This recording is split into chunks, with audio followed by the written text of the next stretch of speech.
Bonjour, c'est Romain Bédouc. Je vous vois, vous pensiez qu'on allait vous laisser tomber. Eh ben non, bienvenue dans 100% PSG, la tribune spéciale été. On va être là jusqu'à la reprise dans des formats un petit peu plus réduits pour parler de l'actualité du Paris Saint-Germain. On va parler mercato, on va parler reprise parce que oui, le PSG reprend l'entraînement dans 5 petits jours et surtout, on va se poser pour débattre sur notre club favori, des tribunes plus courtes, 2-3 débats maximum, juste de quoi vous rappeler pendant vos vacances que votre club vit toujours, mais sans trop vous encombrer avec ça non plus. Merci à tous ceux qui nous écoutent en podcast, à ceux qui nous regardent sur YouTube. Comme d'habitude, on like, on s'abonne, on partage, on commente. Aujourd'hui, ce sont vos commentaires qui ont fourni un des débats du jour. D'ailleurs, n'hésitez pas à nous mettre en commentaire des idées de débat si vous avez un sujet sur lequel vous voudriez que la tribune se penche. On vous fait participer à l'élaboration éditoriale de l'émission. Format réduit, j'ai assez parlé. 100% PSG, la tribune, c'est parti. 100% PSG, la tribune.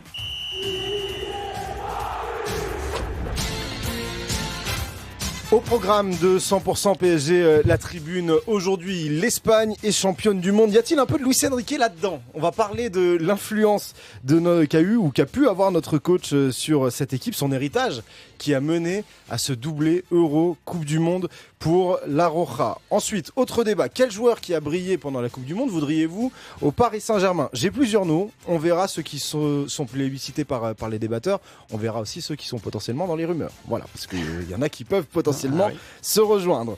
Et puis enfin, on va se pencher sur le Ballon d'Or. Après cette Coupe du Monde, qui doit être le principal candidat parisien ? On a du Fabien Ruiz, on a du Ousmane Dembélé, on a du Richard Kvaratskhelia. Il y a 3 joueurs pour un trophée. Alors bien sûr, il y a d'autres joueurs, d'autres clubs, mais on va se concentrer sur le PSG. Et donc on va savoir vers qui on va essayer de pousser, parce que c'est une histoire de campagne médiatique aussi. On va essayer de se mettre d'accord là-dessus. Menu déroulé, je vous présente l'équipe.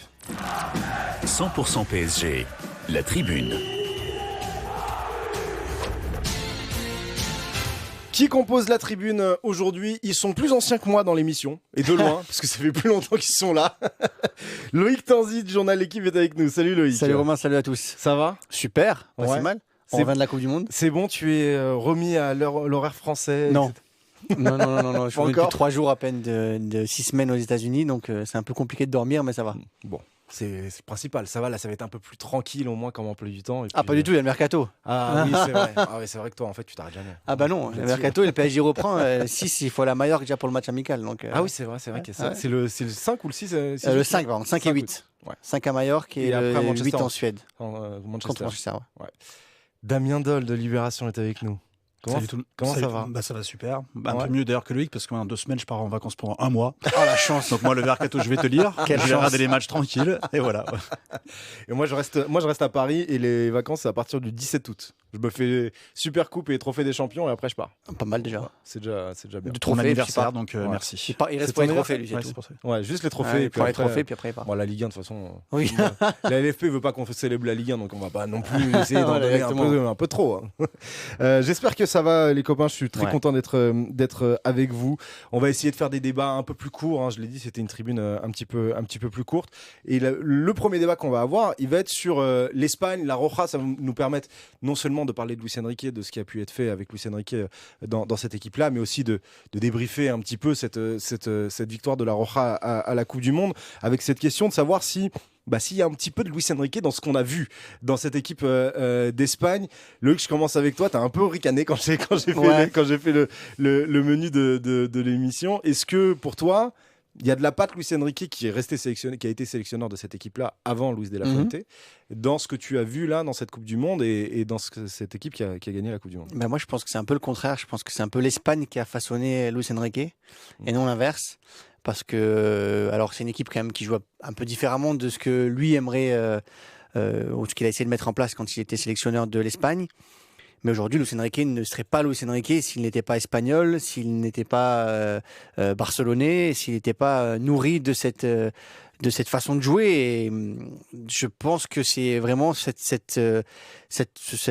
pays qui a façonné Luis Enrique et pas le contraire. Donc je vois pas aujourd'hui comment on pourrait dire qu'il a un rôle à jouer dans ce titre-là. C'est pas son titre. En plus, De La Fuente, il a réussi avec une génération qu'il a lui-même façonnée chez les jeunes. avec On rappelle, il a tout gagné. C'était le sélectionneur de l'Espagne en U19 quand ils ont gagné l'Euro. C'était en 2021, je crois. L'Euro, non, peut-être un peu avant. Je sais plus. Bon, en tout cas, quand Fabian Ruiz a été meilleur joueur. Et donc, on avait Fabian Ruiz, Dani Olmo, Oyarzabal, Mikel Merino, tout ça, c'était cette génération-là. Donc, ce serait manquer de respect à De La Fuente quand même de dire qu'aujourd'hui, Luis Enrique a un rôle important dans ce titre-là. Est-ce que tu vois des similitudes, peut-être quand même, Damien, avec, je ne sais pas si tu es d'accord ou pas avec ce que vient de dire Loïc, mais est-ce que tu vois des similitudes dans ce qu'a fait l'Espagne et dans ce que faisait le Paris Saint-Germain ? Je suis plutôt sur la même position que Loïc. Moi, je vois deux différences fondamentales. Alors certes, ce qui pourrait les rapprocher, c'est un petit peu le circuit de passe. C'est vrai, la volonté de toujours faire circuler la balle, de ne pas la perdre, de pas prendre trop de risques non plus, de pas jouer direct. Mais bon, ça, c'est un peu bateau de dire ça, puisque finalement, l'Espagne joue comme ça depuis pas mal d'années. En revanche, moi, je vois deux différences fondamentales. C'est d'une que je trouve, par exemple, que le PSG de Luis Enrique est évidemment bien plus fringant offensivement. C'est un peu plus une sorte d'orgie offensive avec des attaques systématiques, avec des frappes de loin, des débordements, du dribble, etc. Un peu tout ça, ce qu'on a moins retrouvé avec l'équipe espagnole. Et le corollaire de ça, c'est qu'en revanche, l'équipe d'Espagne est bien plus solide en fait que le PSG de Luis Enrique. Certes, on n'a pas pris non plus une ribambelle de buts, mais en revanche, là, un seul but inscrit sur toute la compétition dans un format en plus. C'est pas le format habituel en termes de nombre d'équipes. Donc il y a eu un match en plus par rapport aux éditions précédentes, donc c'est assez colossal. Et je crois que c'est sur les XG, j'ai plus le chiffre en tête, mais le chiffre des XG concédés sur toute la compétition est absolument lunaire. Et ça, moi, c'est deux différences que je vois qui sont quand même une énorme différence en attaque, une énorme différence en défense. Donc la comparaison, j'ai du mal à la faire. J'ai quelques points quand même pour essayer de le raccrocher, puisque j'ai pas sorti mon débat comme ça. Aymeric Laporte dit qu'en gros c'est Luis Enrique qui a un peu sauvé sa vie en termes de sélection, puisque c'est lui qui l'a fait venir. Oyarzabal a été pérennisé dans ce rôle de faux numéro 9 quand c'était Luis Enrique. Il y a aussi un petit peu de contre-pressing. Alors, tu vas me dire si c'est pas le contre-pressing à l'espagnol plutôt que le contre-pressing à la Luis Enrique. Mais on a senti ça aussi, notamment sur la demi-finale face à l'équipe de France. Dans le jeu, de toute façon, oui, il y a des similitudes importantes. On parlait de défense. Déjà, le fait de vouloir garder le ballon en disant que c'est notre meilleure défense, c'est quand on a le ballon, et donc d'attaquer. C'est Luis Enrique, il le répète tout le temps. Et aujourd'hui, l'Espagne a envie de confisquer le ballon parce qu'ils savent très bien que c'est une équipe sans le ballon qui est moins forte et qui a besoin donc d'attaquer pour éviter de prendre des buts. Après, ils ont des joueurs aussi qui sont exceptionnels. Techniquement, cette équipe-là n'a aucune comparaison possible. Je ne sais même pas si aujourd'hui tu fais un match PSG-Espagne, si techniquement le PSG est aussi fort que les Espagnols. Et puis, ils se connaissent tellement dans la manière de se déplacer. C'est des joueurs tellement intelligents que je pense que même si De La Fuente les connaît très bien, il a plus de management à faire que de tactique aujourd'hui. Parce que les jeunes Espagnols, dès qu'ils commencent en sélection, ils savent comment jouer, ils apprennent une manière de jouer jusqu'au A. Donc quand tu arrives chez les A, quand tu es milieu de terrain avec tes Olmo, tu sais très bien ce que tu dois faire, il n'y a pas de changement. Le système tactique, c'est le même depuis que tu es tout petit, ta manière de te déplacer, c'est la même, et puis l'adversaire, c'est très bien comment tu vas jouer, et par contre, il n'y arrive jamais. Il peut rien faire, même s'il sait ce que tu vas lui faire, il peut rien il faut faire comme le Maroc en 2022, attendre les tirs au but, ce que les Argentins ont voulu faire hier. C'était un peu le plan, C'était un peu le plan de l'Argentine. Mais c'est vrai que par rapport à ce que tu dis, c'est vrai que c'est l'impuissance de l'équipe de France face à l'Espagne qui a frustré tout un pays, mais on avait l'impression qu'en fait la France ne pouvait pas faire autrement. Alors certes, on va ressortir l'erreur de Digne, etc. Mais finalement, en fait, c'est une erreur sur un match se gagne très rarement sur l'erreur d'un seul joueur, qui plus est en première période. Donc c'est vrai que c'est cette impuissance qui est créée par tout ce que tu dis justement, c'est absolument incroyable. Alors après, c'est vrai que là aussi c'est une forme de similitude avec le PSG de Luis Enrique, c'est que très souvent les adversaires du Paris Saint-Germain, c'est ça que j'allais dire moi, c'est que pendant 2 ans, à chaque fois qu'il y avait quelqu'un qui disait mais l'Inter en finale ils n'ont pas été bons face au PSG, mais le Bayern ils n'ont pas réussi, mais Arsenal ils n'ont pas joué, etc. À chaque fois on a dit mais c'est peut-être parce que le Paris Saint-Germain en face et là on avait un peu la même chose avec l'Espagne, on se dit l'équipe de France ils n'ont pas fait leur match face à l'Espagne, mais ils ont pris 2, c'est pas facile, encore pire. Pour le coup, ils ont cru en arrivant qu'ils allaient être meilleurs, donc ils allaient être champions du monde et que l'Espagne ça allait être facile. Là pour le coup ils étaient champions d'Europe en titre. Et il y a une manière de jouer qui est... En fait, tu sais comment ils vont jouer. Tu connais la compo quasiment à l'avance, comme le Paris Saint-Germain avant un grand match. Et puis, tu as beau faire ce que tu veux, de mettre en place des plans. Mais bizarrement, moi, je trouve que c'est pas l'Espagne qui a copié sur le PSG. Je pense que c'est plus l'équipe de France qui a copié sur le PSG et essayé de faire du Luis Enrique, comme ça. et qui n'a pas réussi. plutôt que l'Espagne. L'Espagne a plutôt essayé de faire juste ce que cette équipe sait faire depuis, je sais pas moi, ça fait 2010, ils sont champions du monde. Donc ça fait 16 ans, à l'époque il y avait Iniesta au milieu de terrain, c'était exactement le même jeu. Et puis ils gagnent encore une fois de la même façon. Et alors, dernière peut-être similitude avant qu'on passe au débat d'après. Je me rappelle de l'effectif du Paris Saint-Germain au moment où démarre la saison 2024-2025. On se dit, bon, il y a des bons joueurs à ce poste-là. Il n'y a pas des cracks de chez crack. Et puis, Vitinha devient Vitinha. Dembélé devient Ballon d'Or.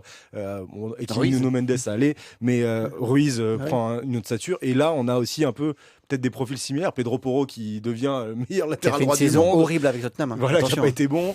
Rodri qui retrouve le niveau Ballon d'Or à ce moment-là. Cucurella, Koubarsi Laporte. Enfin bref, il y a aussi cet aspect d'arriver par le collectif à magnifier des individualités. Oui, c'est ça. Et puis après, c'est vrai qu'elle est finalement, l'Espagne est peut-être que pour arriver vers toi, pour aller dans ton sens, dans le sens de ton débat. Vous allez y venir. Mais c'est aussi elle ressemble à Luis Enrique cette équipe. Non, mais c'est aussi qu'il y a des profils qui sont différents. C'est vrai que les latéraux espagnols qui sont très bons versus les Parisiens en fait qui sont tout aussi excellents, peut-être même chacun meilleur du monde à son poste. En fait, c'est des profils beaucoup plus explosifs à Paris que les deux profils espagnols. Et pareil pour les offensifs espagnols.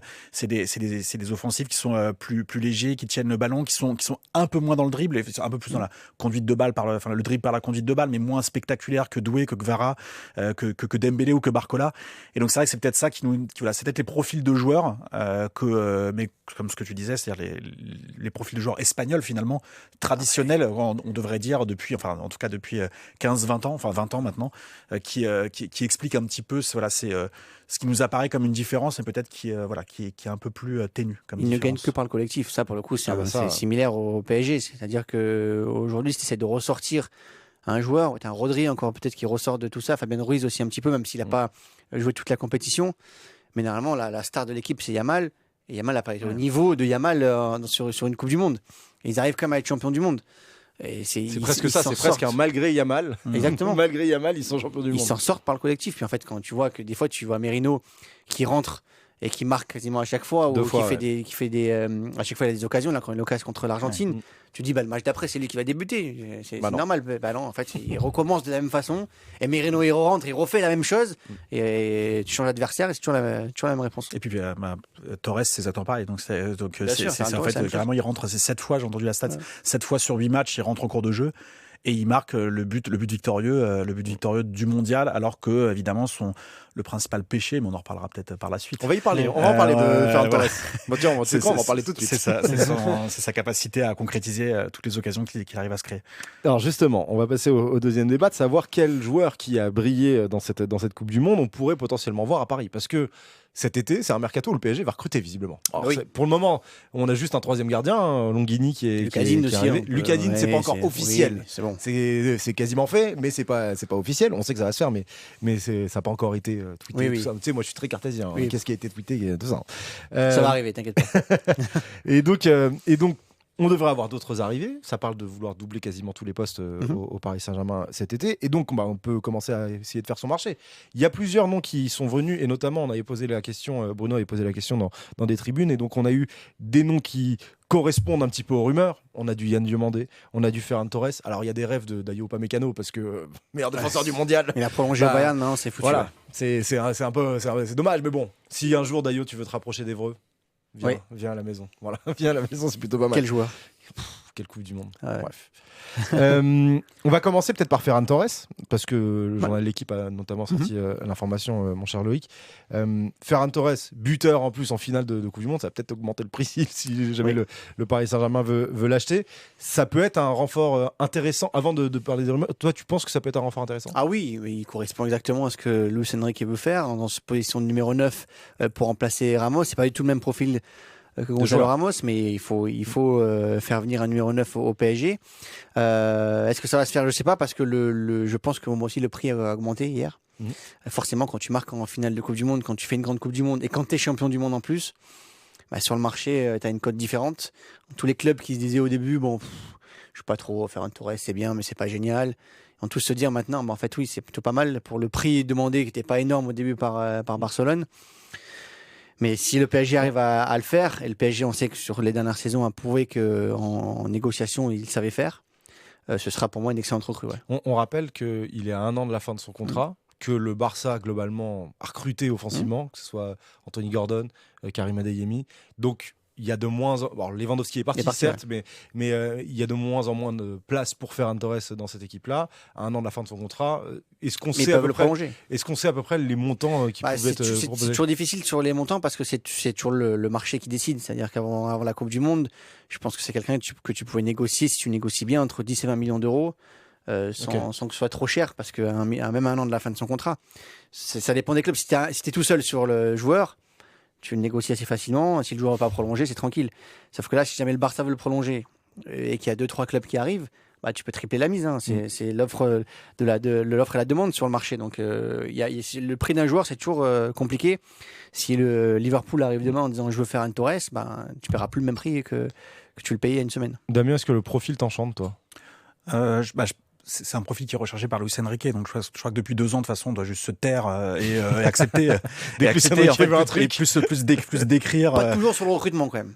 Alors sur le succès, oui, sur le recrutement, ça n'a pas toujours été des réussites. Oui, c'est vrai que si on prend individuellement chacun, ça n'a pas toujours été une réussite, mais c'est vrai que globalement, bien sûr. En fait, voilà, après, il faudra voir l'effectif finalement au premier, je sais pas quand le mercato se termine au 1er septembre, voilà, comme la rentrée scolaire. Du coup, c'est vrai que voilà, enfin. Moi, c'est sûr que c'est un profil qui m'intéresse, mais tu remplaces Gonzalo Ramos, qui est plutôt un buteur, même si en réalité, voilà, il ratait quand même beaucoup aussi. C'est-à-dire qu'on voyait les buts en sortie de banc, mais aussi Paris se procure tellement d'occasions qu'il devait des fois en avoir 3-4 quand même pour en mettre une. C'est-à-dire que ce côté, cette image qu'il avait de serial buteur, une occasion, un but, c'était quand même un peu galvaudé. En revanche, voilà, il y a ces critiques qui sont faites sur son manque de concrétisation de toutes les occasions qui se créent. 10e meilleur buteur quand même de l'histoire de l'Espagne, hein. C'est pas si mal. Hein. 10e meilleur buteur de l'histoire de l'Espagne. C'est pas si mal. Ouais, mais comme ils sont 600, c'est très bien. Non, c'est très bien, mais c'est justement, je m'attendais pas du tout. Comme ils sont 600 à marquer par an ou un but, y compris les latéraux, c'est peut-être pour ça. Mais justement, il y a beaucoup de buteurs. Moi, j'aurais pas pensé que 10e de l'histoire d'une grande sélection comme ça, c'est quand même pas. J'aurais pas pensé que Ferran Torres était top 10. Pas dégueulasse. Ah ouais, non, c'est bien. C'est vrai que c'est une équipe aussi qui se procure beaucoup d'occasions. Donc, à vrai dire, peut-être qu'il sera très bien à Paris parce que justement, il aura les occasions. Il en aura pas qu'une, en fait, à mettre au fond. Et puis, en fait, Paris, c'est voilà, comme il y a tellement de très bons offensifs. On verra combien il nous en restera parmi les actuels à la fin du mercato et combien on en aura en plus. Mais voilà, je suis moins inquiet par son manque de capacité à marquer des buts, puisqu'on sait que ce Luis Enrique recherche, c'est avant tout de créer des occasions. Et il se dit voilà que plus il y aura d'occasions, plus il y aura de probabilité de marquer des buts. Donc moi, c'est un profil, je dirais pas que ça me fait rêver. C'est un profil de rotation, hein. C'est pas un profil pour être titulaire, Ferran Torres. Ah bah non, c'est Ousmane Dembélé le titulaire. À moins d'un changement. Cataclysme à avoir Ousmane Dembélé quitter le club, on n'est jamais à l'abri, il n'a pas prolongé encore. Hein. Donc tant qu'il n'a pas prolongé, la possibilité elle existe. J'imagine que si un jour Ousmane Dembélé s'en va, ça serait pour qu'il y ait un autre attaquant qui vienne plutôt que Ferran Torres qui viendrait pour prendre la place de titulaire. Bon. Bah, ça c'est toujours pareil, c'est que oui, Ousmane Dembélé il arrive avec le côté français, star française quand il arrive de Barcelone. Mais sauf que sur le marché, je suis pas sûr qu'il avait une cote si élevée par rapport à Ferran Torres, hein, Ousmane Dembélé quand il débarque au PSG. Oui, bien sûr, c'est vrai. Donc tu peux aussi en faire une star, Ferran Torres au club, et une aussi grande star que l'est Ousmane Dembélé aujourd'hui. Voilà, en fait, 26 ans, Ferran Torres. Tout en fait découlera de sa capacité, tu vois, à s'intégrer dans le collectif. Mais ça, j'ai pas trop d'inquiétude, surtout que normalement les profils qui sont recherchés, l'une des choses là, tu m'arrêtes si je me trompe, l'une des premières choses qui est recherchée justement, c'est cette volonté de s'intégrer dans un collectif et de pas juste jouer sa partition. Y compris quelqu'un comme Gvara, tu vois, qui peut être un peu des fois, voilà, qui pense à lui, qui est un peu individuel. En fait, il est complètement intégré dans le collectif. Et s'il n'a pas eu ça, la polyvalence les deux. Voilà, exactement. Et s'il n'y a pas eu ce petit côté, voilà, ce petit côté, voilà, de pouvoir être dans un groupe de 11, de 14, de 20, et ben, je pense que l'idée de Torres ça serait même pas arrivé dans la tête de Luis Enrique ou de Campos. 2 idées aujourd'hui qui se détachent, Ferran Torres et Kroupi, quoi. Ouais, c'est ça. Mais après, c'est pas du tout le même prix. Oui, mais sauf qu'on répète avec Ferran Torres qui vient de marquer et qui est champion du monde. Tu sais pas à la fin, et Kroupi est français, donc il a un avantage quand même sur Ferran Torres dans les listes pour la Ligue des Champions notamment, où tu manques de Français du côté du PSG, mais tu en as plus. Mais si Barcola s'en va par exemple, tu perds un Français et recruter un autre, serait pas déconnant. Et on rappelle que Ferran Torres et Luis Enrique ont un petit rapport. Alors c'est pour ceux qui sont adeptes des magazines People, puisque Ferran Torres est sorti avec la fille de Luis Enrique pendant plusieurs années. Et donc, ils avaient un rapport. Il lui en veut pas, apparemment. Ah bon? Visiblement. Prêt à le recruter, ou alors peut-être qu'il veut les rabiocher, on sait pas. Ah, peut-être, c'est possible. Aussi. Ok, Bon. Tu veux peut-être le joueur suivant, peut-être, plutôt que d'aller dans ces eaux un peu troubles. Tu sais jamais, tu sais qu'après, dans des relations, ça peut, entre coach jouer, et joueur, ça peut jouer. Hein. Ça, c'est pour Ferran Torres. L'autre dossier, c'était Yann Diomandé. Alors peut-être savoir où on en est. Là, on est le 20 juillet 2026, puisque ça fait plusieurs semaines maintenant que on sait que le Paris Saint-Germain et le clan de Yann Diomandé discutent.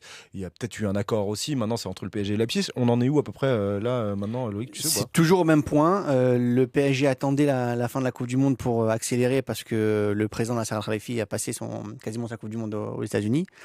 Même si c'est Luis Campos qui gère, c'est lui qui valide tout à la fin. Et c'est lui qui négocie là pour le coup avec Leipzig, qui s'entend très bien avec le PDG de Leipzig.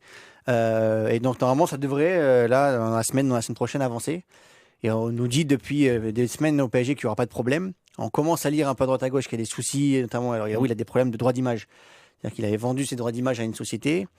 Il a quitté sa société d'agent pour partir dans une autre société d'agent. Et aujourd'hui, son ex-société lui redemande de l'argent sur le droit d'image, puisqu'ils ont ces droits d'image. Donc le PSG va devoir gérer ça aussi dans le transfert. C'est une nouvelle société d'agence, celle de Vinicius, c'est ça? Rock Nation, ouais, exactement. C'est des Américains. C'est un problème à gérer, mais pour moi, c'est pas un problème qui est de nature à remettre en cause le transfert. C'est des droits d'image. Donc à la limite, tu peux faire venir le joueur et gérer ses droits d'image à côté derrière. C'est indépendamment de la négociation en plus qu'il peut y avoir entre Leipzig et le Paris Saint-Germain. C'est plutôt entre le joueur et le PSG. Mais ça, le joueur et le PSG, ils sont d'accord. Donc normalement, la négociation du droit d'image, elle se fait entre le joueur et le PSG. Il n'y a pas de problème avec le club. Sauf que Paris ne veut pas payer des sommes astronomiques. Donc on peut aller jusqu'à 150 millions d'euros. Paris paiera probablement moins que Liverpool a proposé. Je crois qu'ils ont proposé 110 à Leipzig. Et à la fin, eux, avec les bonnes ententes avec Leipzig, on trouvera des solutions sur d'autres deals peut-être, sur des projets ensemble à faire avec le groupe Red Bull et QSI. Je pense que c'est aujourd'hui, en tout cas, ça peut évoluer. Mais moi, je reste toujours confiant sur le fait que le dossier va se terminer. Ouais. Yann Diomandé, tu as pu regarder sa Coupe du Monde un petit peu, je sais pas, des matchs avec Leipzig aussi, et ce que tu en penses? Moins des matchs avec Leipzig, plus la Coupe du Monde. On va être honnête ici. Voilà. Et c'est vrai que sur son mondial, alors finalement, on n'a pas eu le temps de trop pouvoir le voir, voilà, déployer un peu son talent, mais c'est vrai que sa capacité de dribble est assez impressionnante, enfin, sa capacité à éliminer, donc c'est vrai que ça fait du bien ce type de joueur-là. Alors après, c'est toujours pareil, est-ce que c'est à la place de Barcola ou pas? C'est ça en fait la question que moi je me pose. Et à la base, non. À la base, c'est pour doubler les postes. Tu vas avoir Désiré, ce qui est sûr, c'est que c'est un profil qui prend l'espace un peu plus à la Barcola, plutôt qu'un profil à la Désiré qui veut avoir le ballon. Après, il y a un projet aussi au club, s'ils arrivent à le faire venir. Donc comme Beraldo va remonter aussi au milieu de terrain, c'est de refaire descendre Désiré Doué plus souvent au milieu de terrain. Donc, ce qui permettrait d'avoir un milieu de terrain vraiment densifié avec Beraldo et Doué en plus par rapport à cette saison. Donc, on ne recrute pas au milieu de terrain. Et prendre Diomandé devant pour doubler les postes offensivement. Donc on aura un Doué qui jouerait plus souvent au milieu de terrain. Bon, on a toujours dit que Barcola était là et important aussi parce qu'il avait un profil singulier. Peut-être qu'avec Diomandé, il sera un peu moins singulier, Barcola, s'il reste encore dans cet effectif. S'il reste, parce que c'est vrai qu'il est à 1 an de la fin de son contrat, Barcola. Non, 2 ans de la fin de son contrat. 2 ans, mais à Paris, 2 ans, c'est comme 1 an. Donc généralement, à part si ils savent que tu partiras libre. Mais sinon, tu restes pas 2 ans. 2 ans, la fin de son contrat, c'est en gros la plus grosse offre, c'est pour cet été. Ça pourrait être que pour cet été, puisque l'année prochaine, ça serait forcément un peu moins important. Est-ce qu'il y a d'autres joueurs qui vous viennent, qui ont potentiellement été bons pendant la Coupe du Monde et qui, vous pensez, auraient un profil qui pourrait suffire au Paris Saint-Germain? Je mets Lucas Digne de côté, parce que Lucas Digne c'est fait, et voilà. En fait, c'est que je trouve que l'effectif. Alors déjà, si tu regardes le 11 du Paris Saint-Germain, je vois peu de gens qui sont indéboulonnables. Enfin, qui sont déboulonnables, ce qui n'a aucun sens de dire ça. Et donc, soit en fait, tu prends une sorte de superstar ou l'un des meilleurs à son poste, type Upamecano, voilà. Et là-dessus, tu vois, tu vois en fait que pour Marquinhos, ça pourrait être compliqué, on va dire, si Upamecano débarquait. Mais sinon, après, j'ai envie de dire, pour les postes doublés, je trouve que c'est plus difficile de savoir, parce que c'est vraiment une alchimie à créer, parce que c'est pas juste c'est pas forcément le même profil. En fait, il y a tellement de paramètres à prendre en compte que je pense qu'il y a que Luis Campos et Luis Enrique qui savent exactement les profils qui permettront en fait de doubler tout ça. Et donc en fait moi je trouve ça difficile en fait. Torres, voilà, moi j'aurais pas forcément avant que la rumeur arrive pour doubler le poste, j'aurais pas du tout pensé à lui. Maintenant j'arrive à comprendre, il y a eu des explications qui ont été données sur ce qu'on recherche de lui, ce qu'on attend de lui s'il arrive à Paris. Mais moi j'ai vu personne dans le mondial, encore une fois quand je voyais Upamecano à chaque fois, je me disais en fait Pacho Upamecano c'est la meilleure charnière centrale au Les monde. gardiens, quand même. Ouais, j'allais parler de Unai Simon peut-être, potentiellement. Simon ou Maignan. Ouais. Si on veut un Parisien, un Titi qui est formé au club, il est à Milan, il n'est pas non plus aujourd'hui dans le plus grand Milan de l'histoire. Maignan, Unai Simon, soit c'est les deux gardiens, un des deux. On va faire des gardiens à 50 millions tous les ans. Bah pourquoi pas, enfin après, franchement, l'argent ils l'ont. Ok, pourquoi pas. C'est pas mon argent, moi, s'ils veulent mettre 70 sur Maignan et qu'ils y aillent, moi, je préfère avoir Maignan que Safonov, donc allez-y, mettez tout sur Maignan. T'avais un autre joueur à part Upamecano? Non, un gardien, après, ouais. Les gars, ils sont tellement forts au PSG aujourd'hui qu'il faut pour trouver plus fort. Ça paraît compliqué. Oui, après, moi, j'aimerais bien Olysée, par exemple. Mais bon, c'est un dossier très cher, c'est pareil. Mais bon, Olysée ou Upamecano, c'est pas mal. Faire un package, c'est un seul virement. Petit package à 300 millions. Ils veulent plus dépenser 200 millions d'euros sur un joueur, mais faire venir Olysée au PSG, ça aurait de la gueule quand même. Parce que pour le coup, c'est un joueur collectif. Pas régulier, mais collectif. Qui rentrerait dans le collectif de Luis Enrique. Et puis qui prend en plus une place côté droit qui est c'est-à-dire qu'à gauche on sait qu'on est très bien fourni, dans l'axe on a des bonnes choses, en 10 un peu reculé, mais c'est vrai qu'à droite on va dire si on doit dire à l'endroit de l'attaque où on aurait besoin d'un petit gap, ce serait plutôt là. Mais mais là on rêve, on finit le jeu si on prend Olysée et Upamecano dans une équipe double championne d'Europe déjà.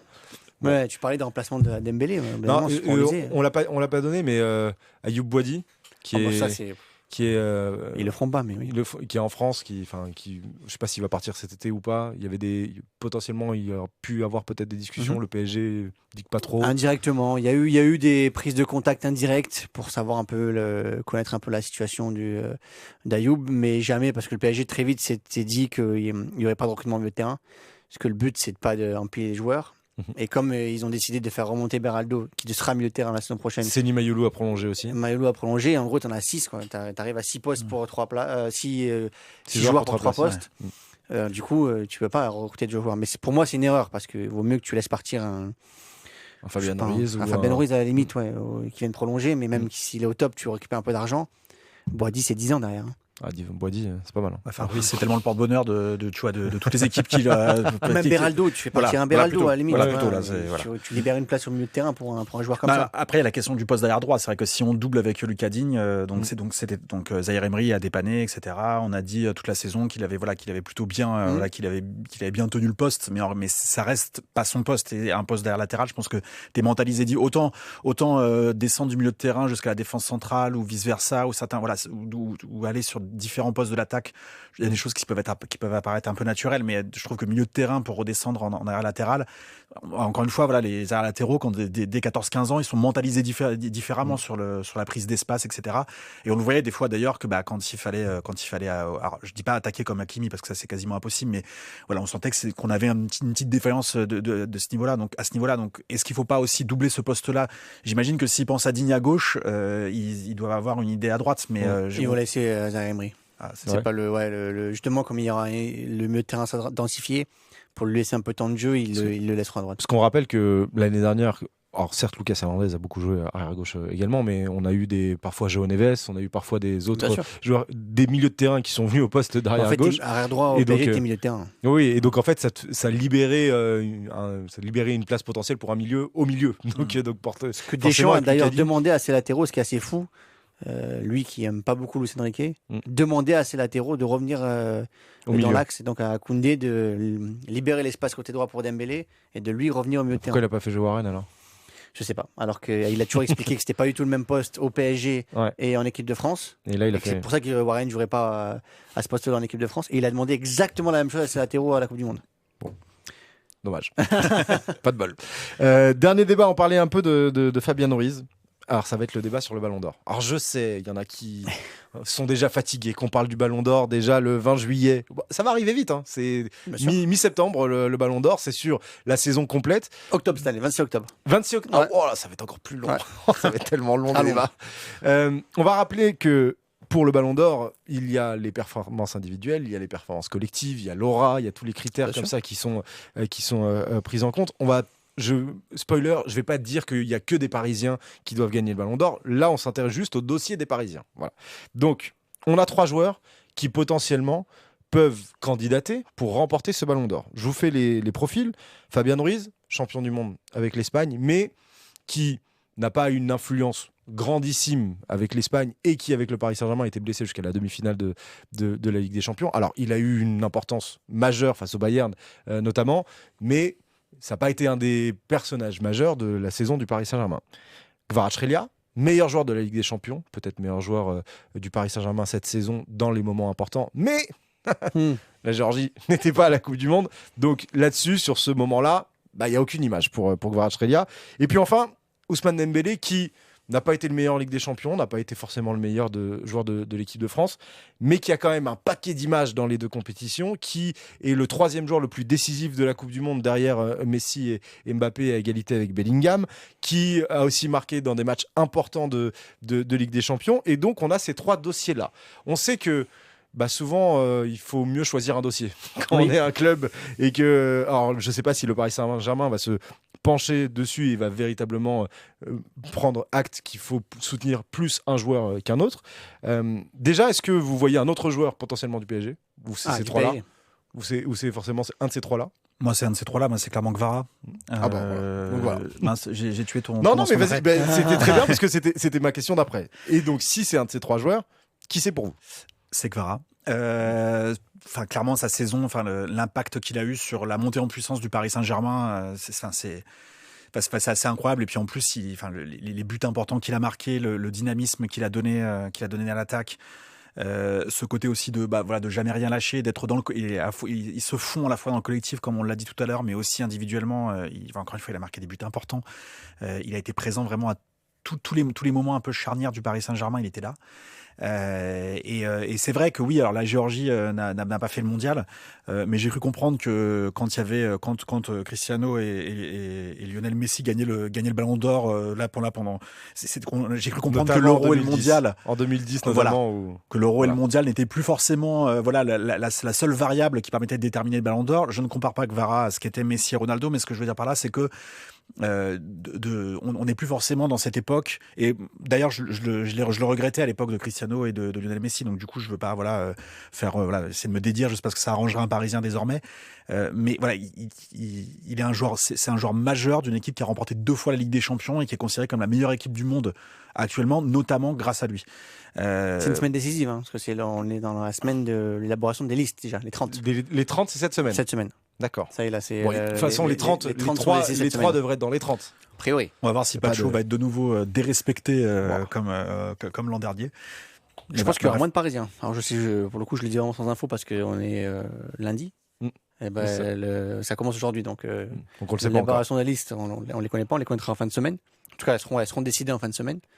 Et je pense qu'il y aura moins de Parisiens quand même que la semaine dernière. Toi, si tu dois te pencher sur un des 3, tu irais plus vers qui? Déjà, je pense qu'il n'y en a aucun des 3 qui va le gagner. Ah, c'est déjà une info. Oui. C'est déjà une info. C'est déjà un ressenti. C'est mon sentiment. T'as raison, faut qu'on fasse gaffe. Oui. Ce n'est pas une info. Oui. Ne mettez pas info Loïc. Non. Info l'équipe. Les votes n'ont si pas Paris. commencé. On n'a même pas la liste encore. Non. Les votes n'ont pas commencé. C'est un ressenti. Oui. C'est un ressenti de Loïc. Comme c'est chez nous, je connais un peu comment ça se passe et la manière de penser des votants. La Coupe du Monde prend une place tellement importante aujourd'hui que pour moi, Kvara ne pourra pas, parce que dans l'esprit de celui qui vote au Chili ou au Mexique ou au Canada, la Ligue des Champions, elle est passée. C'est trop loin. C'est déjà trop loin dans l'esprit des gens. Il sera dans le top 10, je pense qu'il y a très très peu de doutes. Mais après, je peux me tromper, pour gagner, c'est trop compliqué. Le seul pour moi qui a une vraie chance, c'est Fabian Ruiz, parce qu'il est champion du monde et parce que dans l'esprit des gens, ils peuvent se dire « Ah oui, mais il est aussi champion d'Europe avec le PSG ». Et même s'il n'a pas joué avant la demi-finale, les gens ils vont se rappeler de dire « Ah oui, peut-être que je me souviens de lui contre le Bayern ou en finale contre Arsenal ». Et ça peut jouer pour lui parce que le palmarès compte énormément. Et puis quand même, comme il était en titulaire en finale de la Coupe du Monde, les gens peuvent se dire « Ok, oui, ce joueur-là, il a quand même gagné les 2, c'est énorme, on va le mettre ». Je le vois à minima faire un top 3 quand même. Okay. Maintenant, les noms aussi sont tellement forts. Messi et Mbappé sont tellement forts. Tu penses que Messi et Mbappé, c'est devant les 3 Parisiens? Pour moi, Messi, Mbappé, Rodri, ça sera un des 3. Okay. Encore une fois, je peux me tromper, mais pour moi, je vois pas comment Messi, Mbappé, ça peut échapper à un des 3. Okay. Normalement, ça ne doit pas échapper à Rodri. qui l'a gagné, qui a une aura donc internationale. Qu'il avait gagné en 2024 après avoir gagné l'Euro, où il avait été élu meilleur joueur de l'Euro, comme là il a été élu meilleur joueur de la Coupe du Monde. Donc pour moi, comme il a l'aura déjà Ballon d'Or, les votants le connaissent, savent qu'il a déjà gagné et ont vu la Coupe du Monde, même s'il a été blessé avec City, qu'il n'a pas fait une grande saison avec City. Pour moi, c'est Rodri. Ensuite, Mbappé et Messi sont tellement forts. Le nom Mbappé et Messi, ça fait. Je pense que vous vous rendez pas compte que quand vous. Aux États-Unis, par exemple, l'aura de ces gens-là. Et moi, j'ai vu Mbappé pour la première fois, je me suis rendu compte. Oui, en France, on sait que c'est une star. En Europe, on sait que c'est une star. Et moi, à la Coupe du Monde, je me suis vraiment rendu compte ce qu'était Mbappé dans le monde. C'est une star immense. Et donc, forcément, ça marque des gens qui votent, qui aiment le foot et qui se disent j'aime Mbappé. Parce que les votants, c'est des gens qui aiment le foot. Qui disent j'aime ces joueurs-là me font rêver. Donc au-delà de tous les critères, il y a aussi un critère personnel chez les gens qui disent ces gens-là me font rêver, donc je les mets 1, 2, 3. Parce que tu as raison, il faut toujours peut-être préciser que le vote du Ballon d'Or, c'est pas 100 mecs qui se mettent autour d'une table et qui se mettent d'accord sur pour qui on va voter ensemble. C'est des votes personnels dans un logiciel. Sur des critères qui sont donnés, mais chacun peut voter un peu comme il en a envie. Et donc, effectivement, il y a d'autres aspects qui permettent de voter juste les critères tels qu'ils sont écrits. Tu as parlé d'un gars qui a gagné un Ballon d'Or avec Rodri. Je termine quand même avec un autre qui en a gagné un et qui est tenant du titre du Ballon d'Or. Ouais. Est-ce que une victoire en Ligue des Champions, certes, en n'étant pas le meilleur joueur, mais en ayant un but en finale, par exemple, et en ayant des images fortes, et notamment des images de célébration à Anfield, face à Chelsea, etc., où il y a des images de Dembélé qui restent, plus une demi-finale de Coupe du Monde, dans lequel il a marqué 5 buts, il a fait 3 passes D, il a mis un triplé dans un des matchs de Coupe du Monde. Est-ce que ça peut suffire pour porter Ousmane Dembélé vers potentiellement un deuxième sacre avec cette image-là auprès des votants, peut-être de ah ouais, quand même, il est quand même là souvent dans les moments importants. Mais j'ai vraiment du mal à l'imaginer. C'est vrai que à partir du moment où on prend en compte les critères, le critère du mondial, et en fait, on a vu qu'il fait partie de l'équipe qui a complètement sombré face à celle qui va l'emporter et qui vraisemblablement pourra placer 2 ou 3 joueurs dans le top 10. Donc j'ai vraiment du mal à imaginer en fait une espèce de sorte de retournement de situation et un doublé de Ballon d'Or pour Ousmane Dembélé, mais en même temps il y a tellement pas de joueurs qui se dégagent, on va dire naturellement. Il y a des critères que tu donnes par exemple, et tu vois c'est même pas évidemment que Rodri est un joueur fantastique, mais c'est même parce que finalement sa saison en club, voilà, il y a pas de titre de champion et il y a pas de titre forcément en Ligue des Champions. Et en fait, mais comme voilà, il y a ce mondial qui détermine un peu tout ça.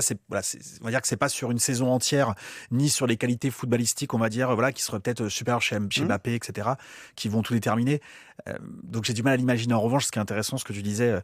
Ruiz, il sera peut-être top 3 Ballon d'Or, mais si on s'était dit, on va dire, en mai 2024, juste avant l'Euro 2024, vous verrez Fabien Ruiz, il sera top 3 Ballon d'Or et franchement, ce sera assez tranquille parce qu'en plus, il viendra juste de gagner l'Euro, le Mondial et 2 Ligues des Champions. Là, celui qui préside Cenac, c'est un truc qui est là-dessus. Il y a quand même des noms encore. On a oublié Kane, on a oublié Bellingham. Bien sûr. Les Anglais aussi seront pas loin non plus derrière. Ne serait-ce que de se dire ça, c'est que voilà, c'est vraiment le joueur que moi-même j'étais le premier à critiquer en disant mais c'est pas possible, il apporte rien dans le jeu, il loupe trop de choses, il loupe des fois des passes à 5 mètres, c'était assez scandaleux. Puis il y a une espèce de révélation à l'Euro puis après en club qui fait que maintenant il est indispensable à l'équipe qui gagne la Ligue des Champions 2 fois et l'équipe qui gagne l'Euro et le Mondial, ce qui apparaît complètement il a remporté hallucinant. 11 des 14 derniers trophées qu'il a disputés. Surtout 50 sélections avec l'Espagne, il n'a jamais perdu. Les trois seuls trophées depuis mai 2024 qui ont échappé à Fabien Ruiz, c'est la Coupe du Monde des clubs avec la défaite face à Chelsea, la Coupe de France l'année dernière avec la victoire de Lens, et la Ligue des Nations 2025 où avec l'Espagne ils ont perdu face au Portugal en finale. Mais lui, comme on parlait de Dembélé et Ruiz, le problème c'est que Ruiz va souffrir de Rodri. Parce que la star de l'équipe, c'est Rodri. C'est Yamal, mais bon, la star de ce mondial. Le vrai candidat, ça va être Rodri. Même si Yamal, il va être top 10, parce que c'est Yamal. Encore une fois, on parlait de nom. Mais c'est intéressant. C'est intéressant parce que le Barça va pousser pour Yamal. Il n'y a pas de question. Le Real devrait pousser pour Mbappé et Bellingham, peut-être les deux ensemble. On verra comment ils vont faire. Plutôt Mbappé, je pense. Bon courage au Real. Ouais, bon courage au Real. Ça va être sympa. Mais ils vont choisir Mbappé. T'inquiète pas que là, j'ai très peu de doutes sur le fait qu'ils vont choisir Mbappé. Bon, j'ai un Anglais qui va pas être content. Oui. Le PSG doit pousser qui ? Parce que là, vous avez donné vos avis. Toi, tu vois plus Gvara et parce que tu le vois comme ça. Mais après, il y a aussi une question de probabilité. Toi, tu vois aucun Parisien, mais le PSG, ils vont pas dire bon bah c'est mort pour nous. Non, bien sûr. Donc, Qui devrait pousser à votre avis? Moi en fait c'est vrai que à titre personnel sur la saison entière, c'est-à-dire si on prend vraiment de début août jusqu'à mi-juillet, pour moi c'est Guevara. Mais maintenant, à partir du moment où tu exposes les critères, tu vois, qui vont être qui sont ceux du Ballon d'Or et ceux qui sont dans la tête des personnes qui vont décider, moi je serais le Paris Saint-Germain, je pousserais plus Fabien Ruiz, parce que vu que c'est lui qui a le plus de chances de l'emporter, et d'expliquer à Guevara, écoute, t'as été le meilleur cette saison. Plus Fabien que Dembélé.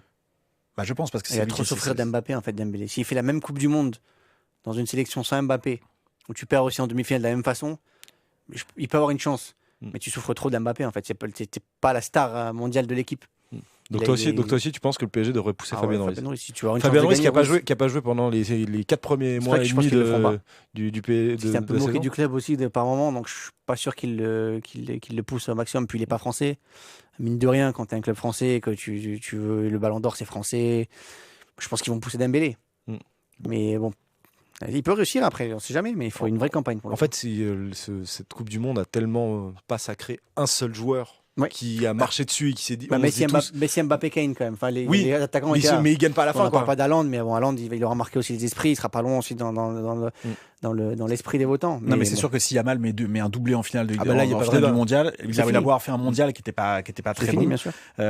Qui en Ligue des Champions. Quand il y a le coup franc à la dernière minute, moi je dis à mes potes, les gars, le Ballon d'Or il joue là. Mais bien sûr. Le coup franc à la dernière minute, tu mets un coup franc, tu donnes le titre de champion du monde avec Dibu Martinez en face qui fait un top match, etc. C'est Lamine Yamal. Bon allez, c'est bon. Exactement. Ça aurait été bon. Tout à fait. Bon, c'était intéressant. On va siffler la fin de ce podcast.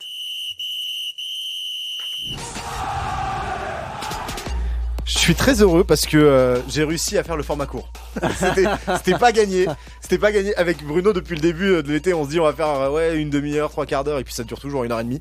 Là, on a réussi à tenir ça sur 40 minutes. Merci Loïc, merci Damien pour ce podcast. Merci à tous ceux qui ont été avec nous dans 100% PSG à Tribune, que ce soit en podcast. Vous avez l'habitude d'être là, et merci à tous ceux qui sont là depuis très très longtemps. N'hésitez pas à nous mettre des étoiles, ceux qui ne l'ont pas encore fait sur votre plateforme d'écoute. Si vous l'avez fait sur votre plateforme, allez sur une autre et faites-le aussi. Comme ça peut nous aider. Et puis bien sûr, merci à tous ceux qui sont sur YouTube, qui nous regardent, qui voient nos jolies têtes avec des cernes de 1 mois et demi de Coupe du Monde. Ça a été beaucoup trop long.